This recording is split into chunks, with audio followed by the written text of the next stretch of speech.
ಇದು ಹೆಸರು ಬೇಳೆಯಿಂದ ಮಾಡಿರೋ ಅಂಥ ಹೆಸರುಂಡೆ.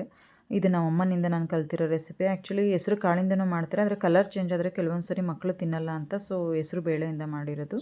ಇದಕ್ಕೆ ಮುಕ್ಕಾಲು ಪಾವು ಹೆಸರು ಬೇಳೆ ನಾನು ತಗೊಂಡಿರೋದು. ಇದನ್ನು ಕಲರ್ ಚೇಂಜ್ ಆಗೋವರೆಗೂ ಫ್ರೈ ಮಾಡಬೇಕು. ಇದು ತಣ್ಣಗಾಗೋ ಅಷ್ಟರಲ್ಲಿ ಮುಕ್ಕಾಲು ಪಾವು ಸಕ್ಕರೆನ ಮಿಕ್ಸಿಗೆ ಹಾಕಿದ್ದೀನಿ.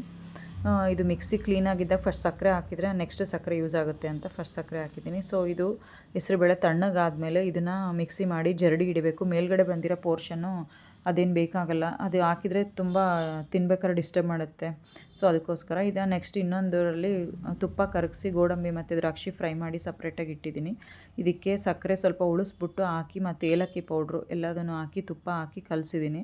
ತುಪ್ಪ ಇನ್ನೂ ಬೇಕಾಗುತ್ತೆ. ಎಷ್ಟು ತುಪ್ಪ ಬೇಕಾಗುತ್ತೆ ಅಂದರೆ ನಿಮಗೆ ಉಂಡೆ ಕಟ್ಟೋಕ್ಕೆ ಕನ್ಸಿಸ್ಟೆನ್ಸಿ ಗೊತ್ತಾಗುತ್ತೆ. ಸ್ವಲ್ಪ ಕೈಯಲ್ಲಿ ಗಟ್ಟಿಯಾಗಿ ಬರುತ್ತೆ, ಅಲ್ಲಿವರೆಗೂ ಹಾಕಬೇಕು. ಅದಕ್ಕೂ ಜಾಸ್ತಿ ಹಾಕಿದರೆ ಅದು ಉಂಡೆ ಕಟ್ಟಕ್ಕೆ ಬರಲ್ಲ, ತುಂಬ ಮೆಲ್ಟ್ ಆಗಿಬಿಡುತ್ತೆ, ಹಂಗೆ ಇಡೋಕ್ಕೂ ಚೆನ್ನಾಗಿ ಅನಿಸಲ್ಲ.